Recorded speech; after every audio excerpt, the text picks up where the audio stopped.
Hello, I'm Laura Roddy. I'm the Vice President for Advancement here at Exploration Place. And I'm Denise Sherman, the Executive Director of the Kansas African American Museum. And we are excited to be together today to talk about our third year partnering on a Black History Month celebration. Absolutely. You know, I was just thinking when we had our connection the other day about talking about what we would do this year on how this has grown. The first year was experimental. Yeah. And we weren't really sure how we were going to approach it. But the one thing that we wanted to do was make sure that we uplifted the wonderful activity and the wonderful influence African Americans have, not only in science, but how that cross sections with art and history. Right. And what's fun is Exploration Place, we just have an incredible architecturally significant building that forms the perfect canvas for our outdoor display. And so what we've done, this is our third consecutive year, we've chosen 4 different African American scientists that we'll honor with a nighttime display, a mix of those that may be contemporary and are alive today, as well as scientists from the past who've been influential. And we've really enjoyed working with TCAM on making sure we have a Kansas connection with several of our honorees. Yes, and you know, when the first year we saw the image on the canvas, you can see it from the street actually, which makes this so wonderful. It's almost like a big art display. But the first time we saw this, I just couldn't believe how impressive it was, because here you are looking at, I would say, more than life-size image of someone who's had so much influence in our society. The thing I really like, our mission here at Exploration Place is about inspiring a deeper interest in science and technology. And so just to see these larger-than-life images, to see what these amazing people have accomplished, that is really sparks curiosity, it sparks inspiration, and so that's what we really enjoy or hope to influence our community to see. Yeah. And when we kind of do a mashup of missions, you tie that into the mission of the Kansas African American Museum, where we are wanting to make sure every Kansan and even beyond experiences the history and the wonderful influences that African Americans have made, not only socially, but as far as art and history and education and in culture, but locally, regionally, globally, all over. And so when we talk about this, it's an easy conversation to have. It is. Yeah. Well, Denise, why don't you introduce us to our first honoree this year, probably one of the most famous scientists in all of history.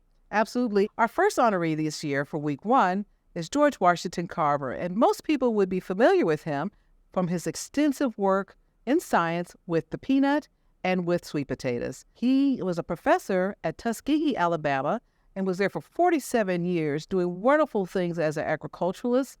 In fact, he was well known as the plant doctor, but his roots really started in Kansas. While he was born in Missouri to enslaved parents, he actually went to schools not only in elementary, but finished high school right here in Kansas, in the small town of Minneapolis, by the way.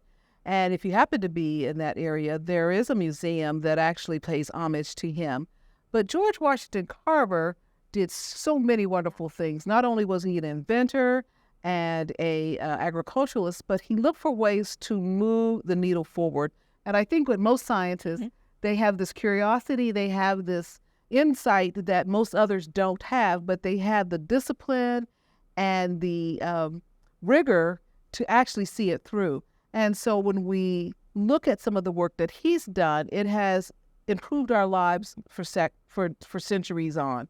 So we are just so excited that he is going to be for week 1. Yeah. Because George Washington Carver, with his Kansas roots, really impacted the entire globe. Yeah, for me, it was fascinating to learn more about how he was just trying to help solve issues with soil depletion and rotating crops other than cotton. And he really was responsible for so much of what the modern peanut industry is. I mean, he came up with 300 different uses for them, whether it was food and peanut butter and in products and shampoo and all kinds of things. And so just an incredibly inventive mind and so curious. And you think about it, he was born, Civil War was still going on. Yes. Born into slavery. And then he spent the last 20 years just traveling around. He was very well known. And yeah, such an influential American. When you talk about his conquest and the things that he did, just the fact that one thing that struck me is that taking peanuts and moving that into plastics. Yeah. And so, I mean, how do you make that connection? But it was beyond food products. It was beyond the agricultural. It actually went into some other areas. And so I think that's the most fascinating thing when you're talking about the early 1900s, and for someone to think that far in advance, you know, how awesome is that? So when you see his image with week one of the display, we hope that you think about what you may be doing with everyday products that can be repurposed, reused to many other things. And also think about the way that you're impacting people, because George Washington Carver, it was really about life and really about people. And that's what science is all about. Yep, definitely fun that we can claim a little Kansas pride and claim that connection to him. I'm excited to share more about our second honoree. Her name is Dr. Jadida Eiser. She is an astrophysicist. Actually, when she earned her PhD in astrophysics from Yale University in 2014, she was the first African-American woman to ever do so from Yale. She has a fascination with black holes and has now moved into a role. She's a well-known science communicator. She works in the White House Office of Science and Technology Policy, and she considers it a mission of hers to encourage more diversity in STEM careers. So, you know, STEM is a big part of what we do at the museum, as well as what you do here at Exploration Place. And, you know, just hearing the introduction makes me think of all the wonderful things, not only people of color or African Americans, but just young people in general. I mean, how do you get from exploring black holes and then all the work that you're doing today? Well, Denise, I was fortunate to hear Dr. Eisler speak. I went to an Association of Science and Technology Centers conference, and she was a speaker there. And it was great to hear her story about the people and places that connected with her on her way and led her on that journey. You know, she didn't start off as a little girl and think, I'm going to be an astrophysicist, but she did have a fascination with space. And her mom took her to museums as a child and kept encouraging that inspiration and that path. And what she said was her goal is for us, she always wants us to connect curiosity with relevance and impact in young folks and people considering their careers. Is just find something you're curious about and then connect that to something relevant or a way you can make an impact in the world. Wow, that's just a wonderful path to take, because you could start anywhere from what we're hearing. Yeah. And we see it every day when we see the young folks come to our museums, and they're discovering not only about other things and other people, but even themselves. And that point of discovery is so exciting, because that aha is like, oh, I'm connecting dots.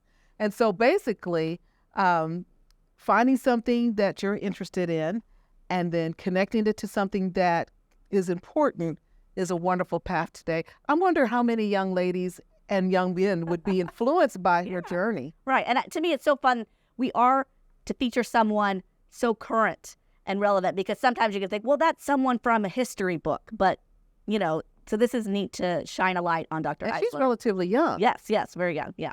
Well, contemporary is really important. And so we hope that when you pass by on week 2, that you'll be inspired, find out what you're passionate about, and make some connections as well, whether it's here on Earth or in space. Laura, I believe our next honoree has a space connection as well. That's right.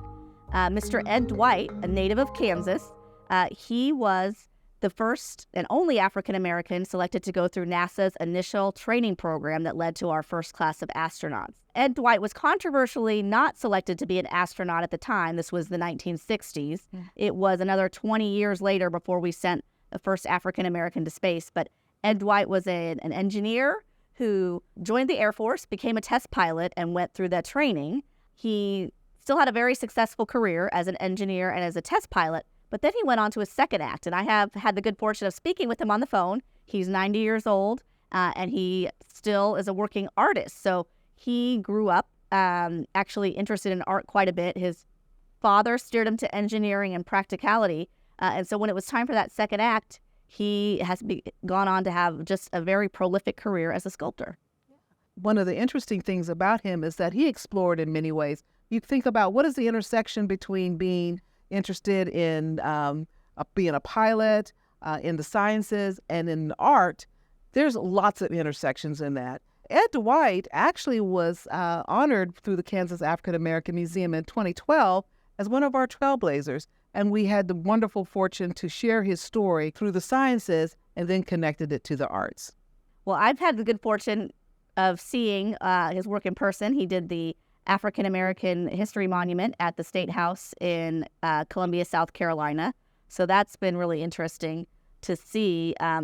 He's just done very big public works across our country. Absolutely. Yeah. And he also has a sculpture not too far from here in Tulsa, Oklahoma, the John Hope Franklin Reconciliation Sculpture that is located not too far from the Greenwood Rising Museum. So if you have an opportunity to get there, we really encourage you to do so. It is a wonderful monument.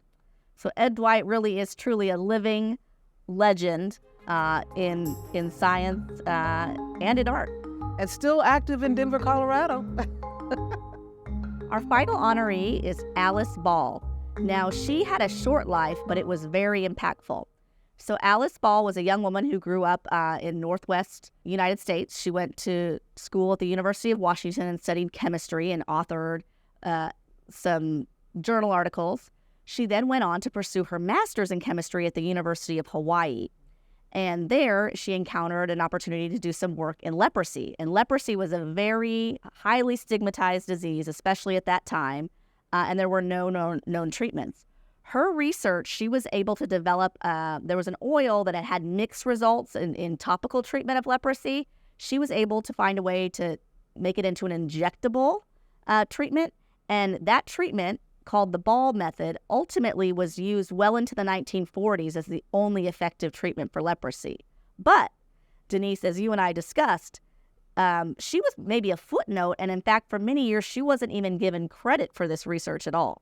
Yes, that's really a shame because, while the society benefited from her work, she was not credited for it. And it wasn't until recently that was made whole. Yeah, and so it's nice to honor someone and to have that come to light, the contributions, because we do know that in that time period, this was before women had the right to vote. We were still highly segregated society. And so she had done this work. And so later, a physician she had worked with who treated the patients with leprosy kind of set the record straight. And so it is known as the Ball method for treating leprosy. And again, having impact during her studies, during her time at the university while she was working on her PhD, she didn't get to complete it. Is that? I think so. I think she asked before that. But the fact that we now know her for her fabulous work that she's done. Right. And the state of Hawaii really has been giving her due in the last couple decades and honoring her. And we can't wait to see her image as well. Right. So we encourage everyone in Wichita. Of course, we'll be sharing about it on our website and on our social media channels. But we encourage you to come down to Exploration Place any evening and see these images large on our building. And there's a QR code there that you can scan with your phone for a little more information about each of our honored scientists. And we invite you to visit the Kansas African American Museum and learn more about the significant contributions of African Americans here in our society.